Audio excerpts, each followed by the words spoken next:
आप देख रहे हैं न्यूज मार्क, सच में है दम। नमस्कार, बहुत बहुत स्वागत है आप सभी का न्यूज मार्क में। मैं हूं आपके साथ पूनम तांगर। आइए शुरुआत करते हैं यूपी की कुछ खास खबरों के साथ। संभल में एक बार फिर से सोशल मीडिया ने एक मासूम की जान बचाने में अपना अहम रोल निभाया है। बता दें कि संभल के चंदौसी इलाके में एक 7 साल के मासूम को ब्लड कैंसर की शिकायत सामने आई।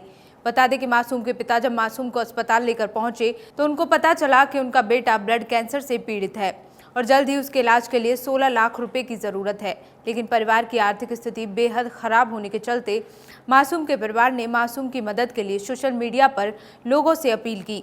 इसी कड़ी में सपा की युवा नेत्री मौनी कुमारी भी मासूम के घर पहुंची और 51,000 रुपए का चेक दिया। फिलहाल इलाज के लिए मासूम को दिल्ली के एक निजी अस्पताल में भर्ती कराया गया है। कि मैंने ये राजनीतिक उद्देश्य से बिल्कुल भी नहीं की है। मैंने एक समाज के हिसाब से उस बच्चे की मदद की है और मैंने ये सोशल मीडिया पर ये पोस्ट जो है वायरल हो रही थी, मैंने देखा तो मेरे मतलब दिल में विचार आया, मन में विचार आया कि मुझे भी आगे मतलब कि बढ़ना है और उस बच्चे की मदद करनी है। हाथरस में अपनी ही सरकार में सुनवाई न होने पर भाजपा के 10 सभासदों ने इस्तीफा दे दिया। आपको बता दें कि हाथरस जिले की नगर पंचायत पुल दिलनगर में हो रहे भ्रष्टाचार की शिकायत करने के बावजूद भी कार्रवाई न होने से व्यथित 10 सभासदों ने मंडल आयुक्त को लिखित रूप से सामूहिक इस्तीफा दे दिया। जानकारी के अनुसार सभासद अब इस्तीफा देने के बाद इलाहाबाद हाईकोर्ट का रुख करेंगे। अब नगर पंचायत पुरदिल नगर की समस्या को लेकर आए हुए हैं सभी सभासद। भ्रष्टाचार जो करोड़ों रुपए का जो भ्रष्टाचार वहाँ हो रहा है नगर पंचायत पुरदिल नगर में, उसको लेके आए हैं। हम एक साल से सभी सभासद, जो कि 13 में से 11 सभासद इस चीज़ के लिए लड़ रहे हैं। आज 10 सभासद यहाँ उपस्थित हैं, महिला सभासद भी है उसमें, हम पुरुष सभासद भी हैं। पर वहाँ पे अब वहाँ पे करोड़ों का भ्रष्टाचार हो रहा। अब तो वहाँ पे ये हद हो गई है कि जो वार्षिक बजट होता है उसमें आय व्यय के आंकड़े 2 बार उन्होंने हमारे पास बजट बैठक के लिए वो एजेंडा भेजा, उन दोनों में फ़र्क है। जी, मैं नगर पंचायत पुरदिल नगर सूरोगेट वार्ड नंबर 1 की सदस्य हूँ। मेरे जो पुरदिल नगर जो पंचायत है उसमें भ्रष्टाचार का जो आरोप है दिन प्रतिदिन बढ़ता जा रहा है, जिसकी रोकथाम के लिए हम कमिश्नर सर के पास आए हैं, क्योंकि इन्होंने बजट जो मीटिंग है वो हम सब लोगों की बिना ही मर्जी के इन्होंने उसको मतलब प्रस्तावित करके उस पर ये बोल दिया है कि मीडिया में भी निकलवा रखा है और साथ में न्यूज़पेपर में भी कि आपकी बजट मीटिंग पास हो गई है, जबकि सिर्फ दो ही कैंडिडेट जो हैं नॉमिनेट उनका ही सिग्नेचर हुआ है और किसी का हुआ भी नहीं है। बलिया जिले के सहतवार थाना क्षेत्र में पुलिस ने 50 वर्षीय सब्जी विक्रेता की हत्या के मामले में एक नया खुलासा किया है, जिसके चलते पुलिस ने 2 लोगों को गिरफ्तार किया है। बता दें कि पीड़ित परिवार के द्वारा आरोपी पर थाने में मुकदमा दर्ज कराने के बाद आरोपी लगातार पीड़ित को धमकी दे रहा था। साथ ही मृतक के पुत्र का कहना है कि मेरे पिता की 2012 में कुशहर की महिला प्रधान के हत्याकांड में महिला के पति ने फंसा दिया, जिसके चलते सब्जी मंडी में सब्जी बेचकर घर वापस आते समय पिता पर मोटरसाइकिल सवार हमलावरों ने गोली मारकर हत्या कर दी। संभल में 74वां स्वतंत्रता दिवस बड़े ही धूमधाम से मनाया गया, जिसके चलते नगर पालिका में पालिका अध्यक्ष आरिफ शकील ने ध्वजारोहण किया, तो वहीं ध्वजारोहण के बाद शहर को स्वच्छ रखने की शपथ दिलाई गई। साथ ही मिशन स्कूल में शायर सुल्तान खां कलीम ने और मदरसा अजमल उलूम में प्रबंधक मौलाना वसी अशरफ ने झंडा फहराया। वहीं मदरसा अजमल अल उलूम में राष्ट्रीय गान गाया गया। इटावा प्रसपा प्रमुख शिवपाल सिंह का एक बड़ा बयान सामने आया है। बता दें कि शिवपाल सिंह ने 2022 विधानसभा चुनाव को लेकर बड़ा बयान किया है। साथ ही अखिलेश की तरफ इशारा करते हुए कहा कि मैंने 2022 की लड़ाई के लिए सब कुछ त्याग करने के लिए कह दिया है। मैं चाहता हूं कि सारे समाजवादी फिर से एक हो जाएं, लेकिन अगर ऐसा नहीं हुआ तो जनता फैसला लेगी, मैं उसका सम्मान करूंगा। तो जो जनता फैसला लेगी मैं उसका सम्मान करूंगा। कानपुर देहात में ब्रजेश हत्याकांड में ब्रजेश के परिजनों ने एक नया खुलासा किया है, जिसके चलते ब्रजेश के परिजनों ने डीएम राकेश कुमार सिंह से मुलाकात कर सीबीआई जांच कराने को लेकर सीएम के नाम एक ज्ञापन सौंपा है। ब्रजेश के पिता ने कहा कि ब्रजेश की हत्या के बाद पुलिस ने एक ही आरोपी को गिरफ्तार किया था।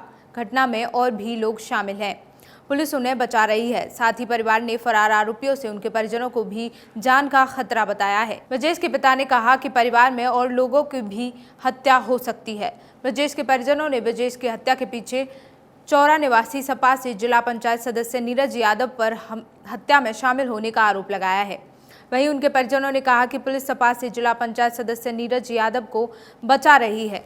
हम न्याय के लिए सड़कों पर उतरकर संघर्ष करेंगे। बलिया जनपद के भाजपा बैरिया विधायक सुरेंद्र सिंह का एक बड़ा बयान सामने आया है। विधायक सुरेंद्र सिंह ने अपनी ही सरकार और सिस्टम के खिलाफ आमरण अनशन करने की बात कही।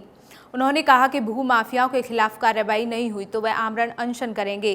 विधायक सुरेंद्र सिंह ने मीडिया से बात करते हुए कहा कि भू माफियाओं के बारे में जिलाधिकारी से लेकर मुख्यमंत्री तक संज्ञान दिया गया है, लेकिन अभी तक कोई कार्रवाई नहीं हुई है। बता दें कि गोंडा थाने में इगलास के भाजपा विधायक राजकुमार सहयोगी और थाना प्रभारी अनुज कुमार सैनी के बीच मारपीट हो गई। इस मामले में बैरिया विधायक सुरेंद्र सिंह बोले कि दुर्भाग्य की बात है कि अपनी ही सरकार में अपने विधायकों के अधिकारियों के साथ इस तरह से दुर्व्यवहार किया जाता है। मैं मांग कर रहा हूं कि वहां के कप्तान को भी निलंबित किया जाना चाहिए और हम लोग 19 तारीख को पहुंचेंगे और मैं उस विधायक के साथ मैं कोशिश करूंगा, हम लोग सब लोग जुट करके उस कप्तान को भी निलंबित कराने का प्रयास हम लोग करेंगे, क्योंकि हमारे जो विधायक के साथ यदि इस तरह की बात हो सकती है तो समाज के साथ कैसा व्यवहार करते होंगे सब पुलिस वाले, ये भगवान ही जाने जी। और मुझे दुख है कि अपनी सत्ता में रह करके भी यदि किसी विधायक को सही काम कराने के लिए भी अपमानित होना पड़े, इससे बड़ा राजनीति के लिए दुर्भाग्य कुछ होने वाला नहीं है। प्रदेश के सैनिक कल्याण और होमगार्ड मंत्री चेतन चौहान का रविवार को निधन हो गया। बता दें कि होमगार्ड मंत्री चेतन चौहान का गुरुग्राम के एक अस्पताल में निधन हो गया। चेतन चौहान राज्य के ऐसे दूसरे कैबिनेट मंत्री हैं जिनका निधन कोरोना संक्रमण के बाद हुआ है। तो वहीं जनपद संभल के भाजपा अल्पसंख्यक विभाग के जिला उपाध्यक्ष अन्य नेताओं ने चेतन चौहान के निधन पर दुख जताया है। चेतन चौहान के निधन के बाद आकस्मिक मीटिंग बुलाई गई और जिला उपाध्यक्ष व कार्यकर्ताओं ने मोमबत्ती जलाकर 2 मिनट का मौन रखकर उन्हें श्रद्धांजलि दी। साथ ही जिला उपाध्यक्ष असलम ने कैबिनेट मंत्री व भारतीय क्रिकेट टीम के सदस्य रह चुके चेतन चौहान के निधन पर गहरा दुख व्यक्त करते हुए कहा कि वह मृदुभाषी, कर्मठ और सक्रिय राजनेता थे। चेतन चौहान इससे पहले राज्य के खेल मंत्री भी रह चुके हैं। हमारे प्रदेश के कैबिनेट मंत्री श्री चौहान साहब जी का निधन होने पर हमने मोमबत्ती जलाकर उनका शोक किया है। सहारनपुर पुलिस को एक बड़ी सफलता मिली है, जिसके चलते पुलिस ने टॉप 10 अपराधियों में से एक बदमाश को गिरफ्तार किया है। पूरा मामला सहारनपुर के थाना देहात कोतवाली का है, जहां रूटीन चेकिंग के दौरान रामनगर के पास शहर की तरफ से एक बाइक पर 2 बदमाशों को जब रोकने की कोशिश की गई तो दोनों बदमाशों ने पुलिस पार्टी पर फायरिंग शुरू कर दी और भागने लगे, जिसके बाद कुछ आगे चलकर पुलिस ने घेराबंदी कर जवाबी फायरिंग की, जिसके चलते बदमाश के पैर में गोली लगने से बदमाश घायल हो गया, जबकि दूसरा बदमाश फरार होने में कामयाब रहा। साथ ही पुलिस ने बदमाश के कब्जे से एक मोटरसाइकिल, अवैध तमंचा व जिंदा कारतूस बरामद किया है। और सिटी के अलग अलग क्षेत्रों में चेकिंग हो रही थी। उसी के दौरान लगभग 7:30 बजे की घटना है। कोतवाली देहात SSI और रामनगर चौकी इंचार्ज मैं फोर्स चेकिंग कर रहे थे कोतवाली देहात क्षेत्र में, रामनगर के पास में। सिटी की तरफ से 2 बदमाश मोटरसाइकिल पर आए हैं। काले रंग की पल्सर थी, बिना नंबर की, संदिग्ध प्रतीत हुई। पुलिस ने रोका, लेकिन उन्होंने पुलिस के ऊपर जो है फायरिंग करी है। सहारनपुर के थाना सदर बाजार में 4 युवकों ने गैंग रेप जैसी वारदात को अंजाम दे डाला। बता दें कि नाजरपुरा निवासी नाबालिग छात्रा के साथ करीब 4 युवकों ने गैंग रेप किया। घटना को अंजाम देने के बाद युवक मौके से फरार हो गए। तो वहीं इस मामले में सहारनपुर SP सिटी विनीत भटनागर ने मुकदमा दर्ज कर पीड़िता को मेडिकल के लिए जिला अस्पताल भेज दिया है। साथ ही पुलिस इस घटना की छानबीन में जुटी हुई है। देखिए, थाना सदर बाजार में अभी एक अभियोग पंजीकृत किया गया है।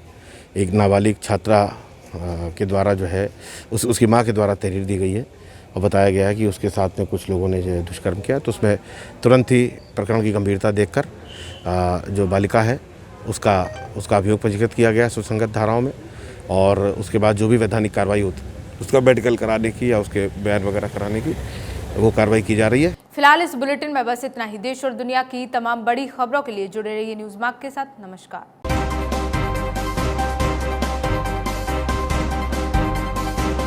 आप देख रहे हैं न्यूज़ मार्क, सच में है दम।